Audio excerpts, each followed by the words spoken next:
Não, pessoal, tá falando aí agora sobre magnetismo, beleza? Então, primeira coisa, né, falar o que significa esse magnetismo. Então, ele é utilizado normalmente quando a gente fala de forças de atração e repulsão. Vamos colocar isso aqui já. Magnetismo, a gente trabalha com forças de atração ou repulsão. Primeira coisa que a gente pensa no magnetismo é nisso. Outra coisa que a gente pensa aí quando fala de magnetismo é justamente nos ímãs, beleza? Outro ponto importante aí que é a existência desse ímã, que ele consegue atrair pedaços de ferro, né? A gente tem ímãs, por exemplo, que a gente chama de ímãs naturais, né? Esses ímãs naturais são as magnetitas. Então vamos seguir falando justamente dessas propriedades, né? Das características de um ímã.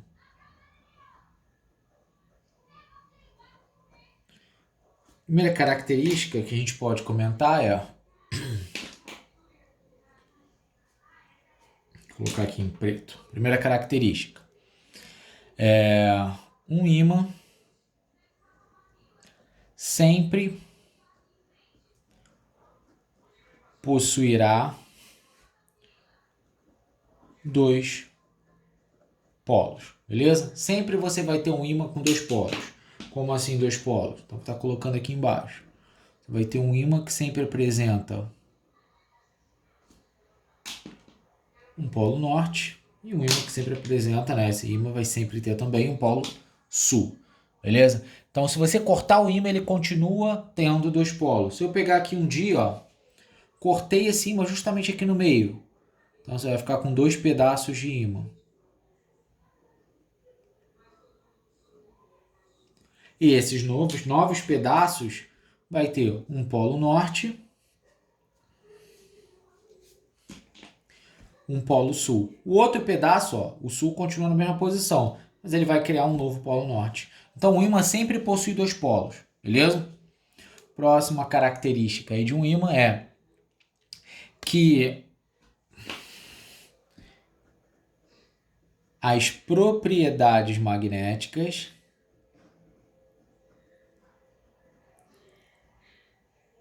do ímã, beleza? Não se encontram por toda sua extensão. Então você tem ali os ímãs que eles não têm as propriedades magnéticas no todo. Onde existe essa propriedade é chamado de propriedade as regiões polares, certo? Então as regiões polares são aquelas que têm as propriedades, beleza? Então, o que a gente pode afirmar aí? Terceira afirmação importante, que é o seguinte: polos iguais se repelem e polos diferentes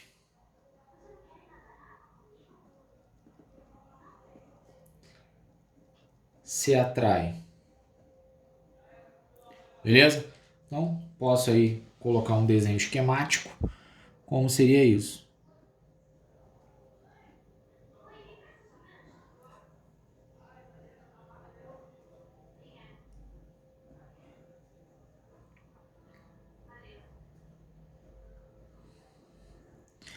Então, vou colocar aí esses polos, né? Polo norte, polo sul, norte, sul. Então, essa situação aqui, o que a gente tem? Primeira situação, a gente vai ter força de atração. Segunda situação, eu tenho norte, norte. Como os polos são iguais, eu vou ter uma força de repulsão. Mesma coisa se eu inverter, né? se eu colocar norte, norte, sul, sul. Nesse caso aqui, a gente também terá uma força de repulsão. Ainda posso colocar, né, só para não ter dúvidas, terceiro e último caso, que seria quando eu tenho ali, parecido com o primeiro lá em cima, né, só invertendo. Então, se eu tiver, por exemplo, norte, mesma coisa que acontece no primeiro, acontece aqui, ele também será uma força de atração. Beleza? Então agora, vamos estar falando aí um pouco sobre os processos de imantação. Vamos lá. Processos de imantação. Beleza? Quando a gente fala ali do processo de imantação, o primeiro deles ali que a gente pode considerar seria o chamado indução magnética. Deixa eu pegar a caneta marrom. Então, vamos lá. Indução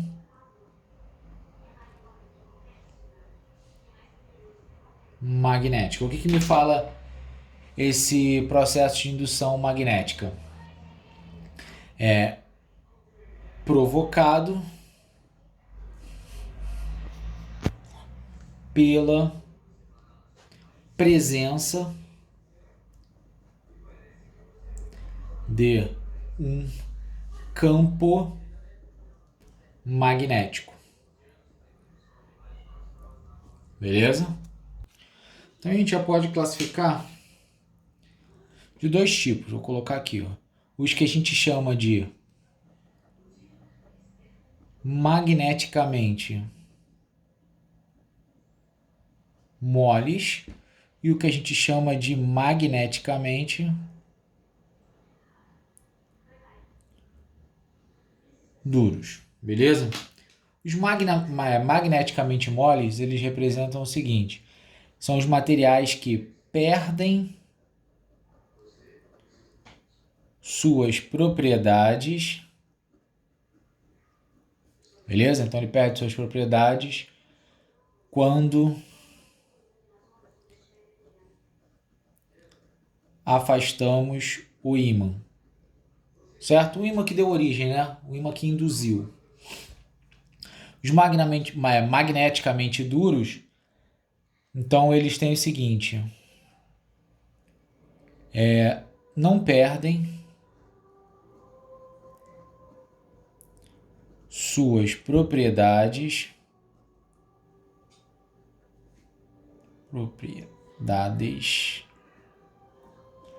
quando afastamos, né, ou quando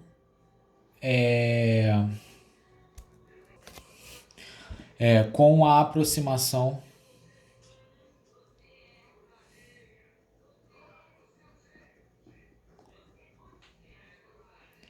de um campo magnético. Então tem esses dois tipos aí. Fato difícil aí de cair em concurso, mas a gente sempre comenta. Próximo tipo aí que a gente tem seria justamente a imantação que acontece por atrito. O que é essa imantação por atrito? Então essa imantação ocorre quando uma barra metálica é atritada em um ímã. Beleza? Então, quando você atrita ela em um ímã, você tem essa imantação por atrito. Só tomar cuidado que tem que ser sempre na mesma direção e sentido, tá? Para poder ganhar essa imantação. Por fim, a gente tem aí quando você tem a presença de uma corrente elétrica. Aqui funcionam, por exemplo, os ímãs, os eletroímãs, né? Que você passa uma corrente elétrica e tem ali a presença, acontece, né, a formação de um ímã. Então, a passagem de uma corrente elétrica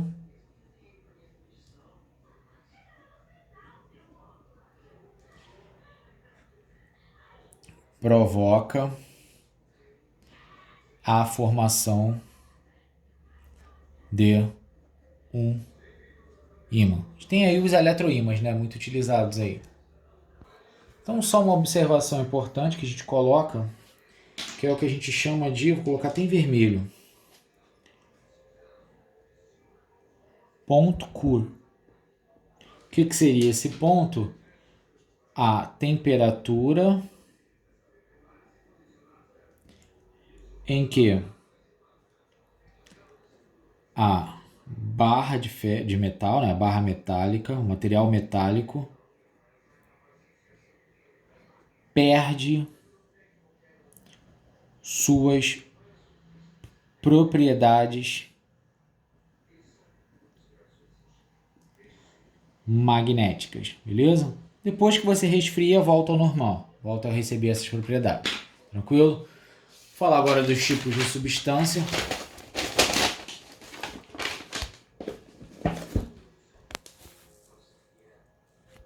Quanto às suas propriedades magnéticas, a primeira delas aí,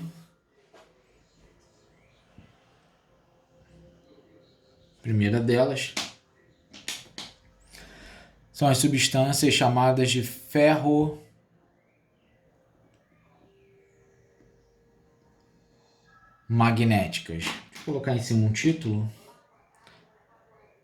Substâncias magnéticas. Então, o que significa essa substância chamada de ferromagnética? Certo? Então, essas substâncias são fortemente atraídas pelo ímã, certo? E seus ímãs elementares ficam com a mesma orientação do campo magnético, beleza? Então, se a gente for citar como exemplo aí os principais, nós temos o ferro, nós temos aí o níquel, temos o cobalto ou ligas com esses elementos, beleza? Próximo aí são os materiais chamados de paramagnéticos.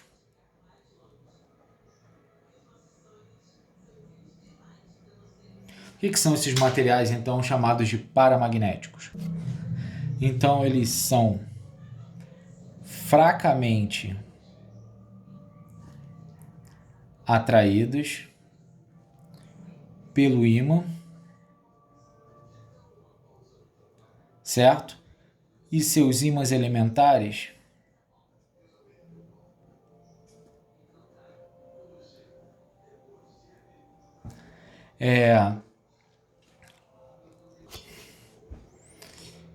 se orientam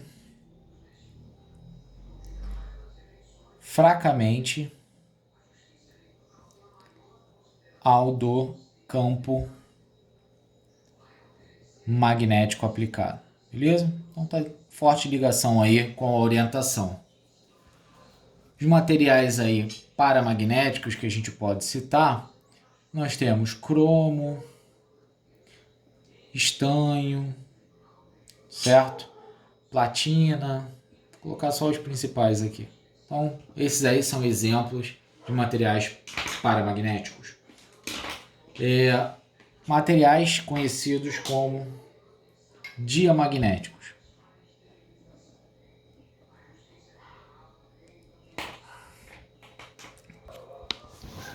Então, esses materiais aqui são fracamente repelidos por ímãs, certo? Seus ímãs elementares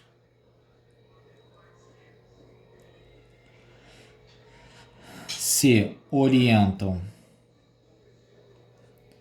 fracamente no sentido contrário ao campo, tá? O campo magnético aplicado. Então pode ver que tem uma relação direta. O primeiro, a orientação dos ímãs elementares do material se alinham fortemente, então a atração é forte. Aqui elas se alinham fracamente, a atração é fraca. Alinham no sentido contrário, de forma fraca.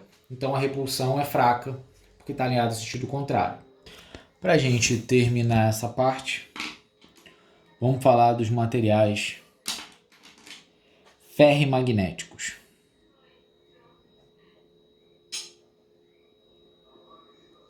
Certo?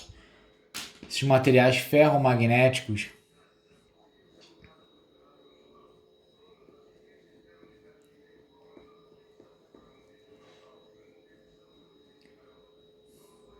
permanentes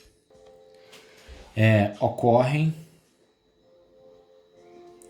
quando a orientação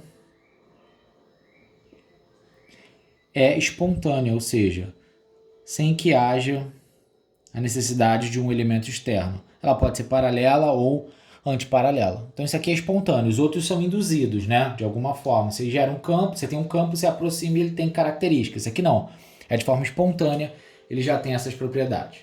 Beleza? Vamos para o próximo tópico, a gente vai falar das linhas de indução magnética. Então, dando sequência aí, linhas de indução. Eu estou falando da indução magnética. A gente vai falar algumas características dessas linhas. Primeira delas,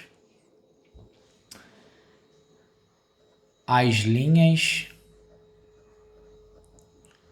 nunca se cruzam. Certo? Primeiro ponto aí que essas linhas nunca se cruzam. Segunda afirmação.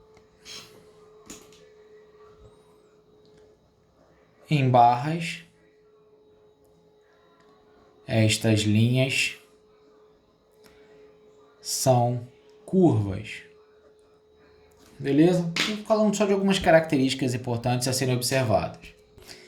Próximo ponto é um ponto importantíssimo, tá? Nos polos, as linhas de indução, elas são mais concentradas. São mais concentradas. Então tem maior quantidade de linhas de indução nos polos de um ímã. Próximo ponto aí. Outra coisa. Essas linhas elas são fechadas e contínuas. Beleza?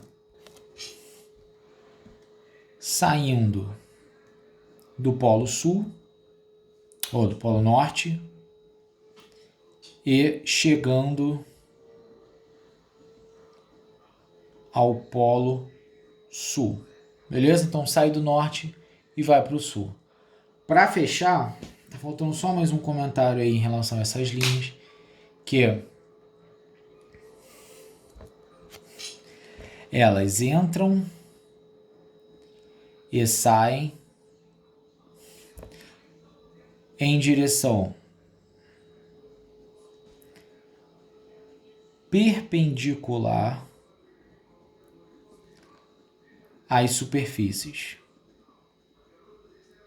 Tranquilo? Então essas são as características aí das nossas linhas de indução magnética. Vamos falar um pouquinho do vetor de indução?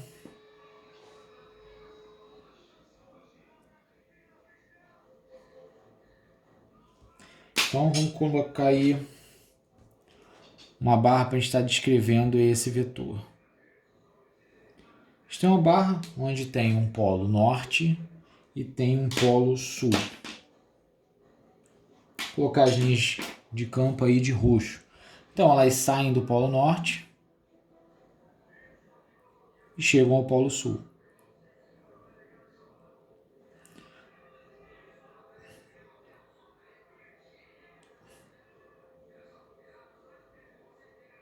Opa, acabei cruzando ali sem querer. Mas essa é a situação aí dos vetores. O que a gente sabe? Que a unidade do SI é o Tesla, beleza? A gente mede em Tesla, que é um T. Essa é a unidade do nosso Sistema Internacional de Unidades. Então aqui, a gente vai falar agora do campo magnético uniforme. Beleza?